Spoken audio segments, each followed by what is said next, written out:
નમસ્કાર દર્શક મિત્રો, આપણે નિહાળીશું સિટી લાઇન ન્યૂઝ ચેનલમાં આજના મુખ્ય સમાચારો। ગ્રાહક સુરક્ષા સમિતિ દ્વારા અમદાવાદ ઇન્કમટેક્સ ખાતે ગ્રાહક યજ્ઞ યોજાયો। તારીખ 20 માર્ચ એટલે વિશ્વ ચકલી દિવસ। રાજકોટમાં ક્રિકેટ સટ્ટો રમાડતા ઝડપાયા। પૂર્ણ ભાંભરી ખાતે ચિત્રેશ્વર મેળો યોજાયો। ગ્રાહક સુરક્ષા સમિતિ દ્વારા ઇન્કમટેક્સ ખાતે આજે ગ્રાહક યજ્ઞ યોજાયો। ગુજરાત સરકારના અન્ન નાગરિક પુરવઠા અને ગ્રાહક બાબતોના વિભાગે 15/1/2007 રોજ ગ્રાહકોના અધિકારોની સુરક્ષા માટે ગ્રાહકીય તસ્કરોને યોગ્ય અને સત્વરે નિરાકરણ આવે તે હેતુથી કાયદાકીય વ્યવસ્થા ગોઠવવાની સરકારની કાયદેસરની પ્રાથમિક ફરજ છે તેમ સરકારી ઠરાવના આમુખમાં જણાવેલ। ગ્રાહક સુરક્ષા અધિનિયમ 1986 હેઠળ મળેલા ગ્રાહકોના અધિકારોની સુરક્ષા બાબતે સરકાર અદભુત કહી શકાય તેવો સંપૂર્ણ 100% ગ્રાહકલક્ષી ક્રાંતિકારી પરિપત્ર અમારી અનેક રજૂઆતના સંદર્ભ બહાર પાડ્યો હતો।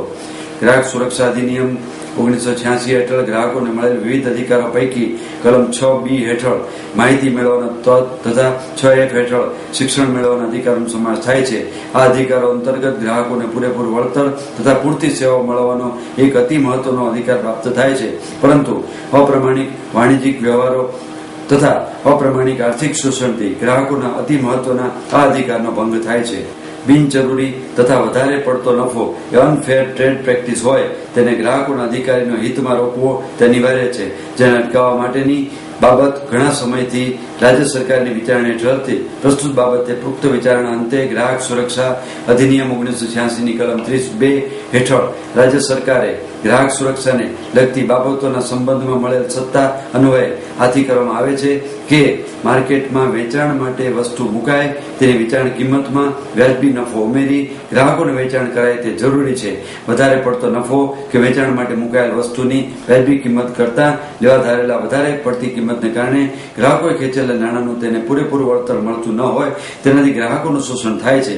આ અપ્રમાણિક વ્યાપારી પદ્ધતિ ગ્રાહક સુરક્ષા અધિનિયમ 1986 હેઠળ ગ્રાહકોને મળેલા અધિકારોનો ભંગ છે તેમ સરકાર પોતાના ઠરાવમાં સ્પષ્ટ જણાવેલ છે।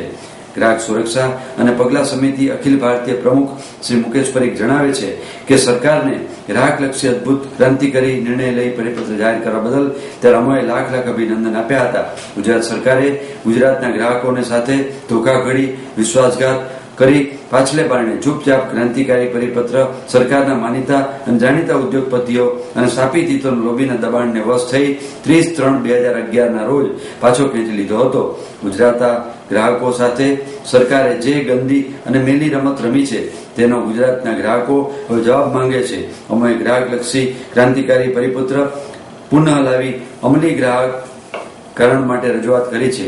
રાષ્ટ્રીય ગ્રાહક અધિકાર દિન અને વિશ્વ ગ્રાહક અધિકાર દિન અને ગ્રાહક જાગૃતિ સપ્તાહ ઉજવે છે તેવા સંજોગોમાં ગ્રાહકલક્ષી ક્રાંતિકારી પરિપત્ર પુનઃ અમલમાં લાવી ગુજરાતના ગ્રાહકોના હિતોની સુરક્ષા કરવી જોઈએ।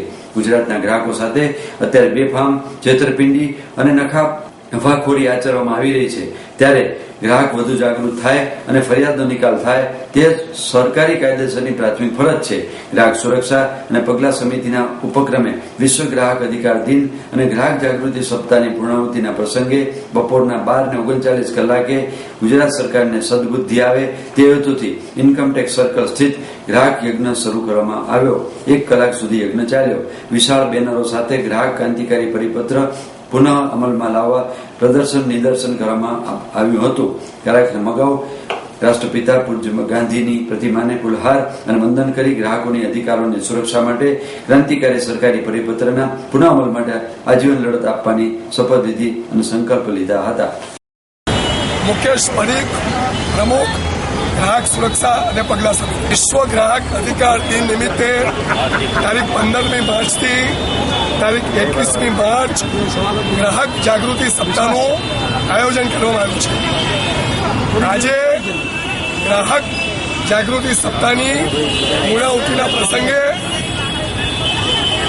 ગુજરાત સરકારને સદબુદ્ધિ મળે એ માટે યજ્ઞનું આયોજન છે।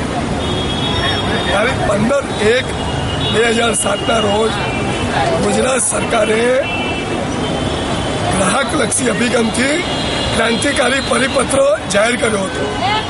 તારીખ 3/2011 રોજ સરકારે હિન્દુસ્તાનના અને ગુજરાતના કરોડો ગ્રાહકોને લાભ થાય એવો સરકારી પરિપત્ર પાછો ખેંચી લીધો.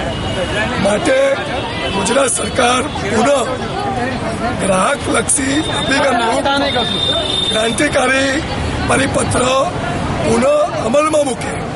ક્રાંતિકારી પરિપત્રનો ફરી અમલ થાય એ માટે ગ્રાહક સુરક્ષા અને પગલાં સમિતિએ આજે લડત ઉપાડી છે. ગુજરાતના માનનીય મુખ્યમંત્રી આનંદીબેન પટેલે અમે આવેદનપત્ર આપવાના છે. માનનીય ભૂપેન્દ્રસિંહ ચુડાસમાને આવેદનપત્ર આપી રજૂઆત કરવાના છે. તારીખ 20મી માર્ચ એટલે વિશ્વ ચકલી દિવસ. 20 માર્ચ એટલે વિશ્વ ચકલી દિવસ તરીકે ઉજવવામાં આવે છે. ત્યારે રાજકોટ શહેરમાં પણ ખૂબ સાવચેતીથી ચકલીનું જતન કરનારા અનેક પક્ષી પ્રેમીઓ દ્વારા આજના દિવસે ચકલી માટે ઘરે ઘરે માળો બાંધવાની અપીલ કરી હતી. શહેરના સંત કબીર રોડ પર સ્થાનિક વેપારીઓ દ્વારા છેલ્લા 6 વર્ષથી દુકાનની બહાર વાવવામાં આવેલા વૃક્ષો પર 2,500 થી 3,000 ચકલીઓ વસવાટ કરી રહી છે. આ વૃક્ષો પર હજારો ચકલીઓ દરરોજ સાંજના 7 વાગે આવી જાય છે અને રાતવાસો કરી વહેલી સવારે પરત જતી રહે છે. વૃક્ષો પર ચકલી માટે પીવાના પાણીના કુંડા, ચણ તેમજ રાત્રિના અંધારામાં ચકલીઓને દેખાય તેમજ લાઇટની પણ વ્યવસ્થા કરવામાં આવી છે. ત્યારે આજના દિવસે આ તમામ પક્ષી પ્રેમીઓએ રાજકોટ શહેરની જાહેર જનતાને અપીલ કરી હતી અને જણાવ્યું હતું કે લુપ્ત થતી ચકલીની જાતને બચાવવા માટે દરેક લોકોએ પોતાને ઘરે ચકલીનો માળો અને પીવાના પાણીના કુંડા સહિતની વ્યવસ્થા ઊભી કરવી જોઈએ. કબીર રોડ પર કાયમીની માટે 2500 થી 3,000 ચકલીઓનો વસવાટ છે. અહીંયા સતત છેલ્લા 6 વર્ષથી આ 2500 થી 3,000 ચકલી રોજના રાત્રે 7 વાગે આવી જાય ને સવારના 6:45 લગીને ટાઈમિંગ માટે ચકલી અહીંયા આવે. અમારા અહીંયા ચકલીના ચણ તેમજ પાણી અને તેમજ ફૂલ વ્યવસ્થા કરી આપવામાં આવેલ છે. તો રાજકોટની પ્રજાને એવી નમ્ર આપણે અપીલ છે કે પક્ષી પ્રેમીઓને કે આ લુપ્ત જતી પક્ષીઓની જાતને બચાવવા માટે, વનસ્પતિના પર્યાવરણને બચાવવા માટે ઓછા જાળવા છે અત્યારે, તો આપણે ઘરે ઘરે પક્ષીનો જેમ માનવનો બચાવ થાય એમ આપણે પક્ષીનો પણ બચાવ કરીએ અને એના માટે આપણે ઘરે માળા, ચકલીને ચણ અને પીવા પાણી વ્યવસ્થા આવનારા ઉનાળા દિવસોમાં માણસો કરે. રાજકોટમાં ક્રિકેટ સટ્ટો રમાડતા ઝડપાયા. રાજકોટ સહિત દેશભરમાં વિશ્વકપની ધૂમ મચી રહી છે. ત્યારે સટ્ટાખોરો પણ પૂરબહારમાં પોતાનો દીકતો ધંધો ચલાવી રહ્યા છે. વિશ્વકપ હવે અંતિમ ચરણમાં પહોંચી ગયો છે. ત્યારે પાકિસ્તાન મેચ ઉપર રસ્તો રમાડે રહેલા 5 આરોપીઓને પ્રદ્યુમનનગર પોલીસ સ્ટેશનના સ્ટાફે દબોચી લીધા હતા અને તેઓની પાસેથી ટીવી, લેપટોપ, મોબાઈલ સહિત 1 લાખ રૂપિયાનો મુદ્દામાલ કબજે કર્યો છે. આરોપીએ એક પોલીસ પુત્રને કપાત આપતા હોવાનું ખુલતા પોલીસે તેને પણ દબોચી લેવા ચક્રો ગતિમાન કર્યા છે. રાજકોટ શહેરના પોપટપરા વિસ્તારમાં આવેલ રઘુનંદન સોસાયટી વિસ્તારમાં એક રહેણાંક મકાનમાં ક્રિકેટ સટ્ટો રમાડવામાં આવી રહ્યો હોવાની માહિતી મળતા પીએસઆઈ સોલંકી સહિતના સ્ટાફે દરોડા પાડ્યા હતા.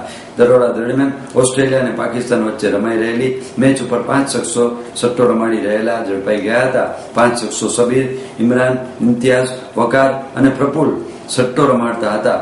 પોલીસે 5 આરોપીની ધરપકડ કરી હતી અને સટ્ટો રમાડવા માટે ઉપયોગમાં લેવાયેલ 44 મોબાઈલ, 2 લેપટોપ અને 1 ટીવી સહિત 1,06,000 રૂપિયાનો મુદ્દામાલ કબજે લીધો હતો. પકડાયેલ 5 આરોપીની પૂછતાછ કરતા આરોપીએ કબૂલાત આપતા જણાવ્યું હતું કે પોતે વિશ્વકપની શરૂઆતથી જ સટ્ટો રમાડતા હતા અને સમીર સમા નામના એક પોલીસ પુત્ર પાસે કપાત કરાવતા હતા. ક્રિકેટ સત્તાના નેટવર્કમાં પોલીસ પુત્ર નામ ખુલતા ભારે ચકચાર મચી જવા પામી છે. પોલીસ સમીર સમાનને પણ પકડી લેવા ચક્રો ગતિમાન કર્યા છે.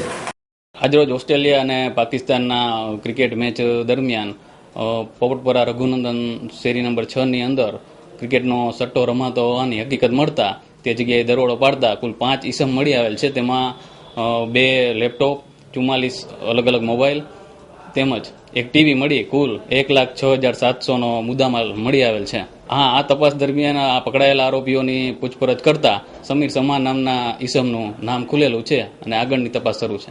ગુણભાંગરી ખાતે ચિત્ર વિચિત્રેશ્વર મેળો યોજાયો. સાબરકાંઠા જિલ્લાના નવરચિત પોઢેસીના તાલુકાના અરવલ્લીના ગિરીપ કાંદરાઓમાં વચ્ચે આવેલ ગુણ ભાંખરી ખાતે આકુળ વ્યાકુળ અને સાબરમતીના ત્રિવેણી સંગમ ખાતે ફાગણ વદ 14 અને અમાસ દિન યોજાયેલી આદિવાસી સમાજનો ચિત્ર વિચિત્રેશ્વર મહાદેવના લોકમેળાનો રાજ્ય કક્ષાના આદિજાતિ મંત્રી શ્રી કાંતિભાઈ ગામિતે દીપ પ્રાગટ્ય કરી ખુલ્લો મૂક્યો હતો. ઉપસ્થિત જનમેળામણને સંબોધતા મંત્રીશ્રીએ જણાવ્યું હતું કે ઉમરગામથી અંબાજી પૂર્વ પટ્ટી વિસ્તારમાં આદિવાસી સમાજના જુદા જુદા સમુદાયોની વિશિષ્ટ જીવનશૈલી છે.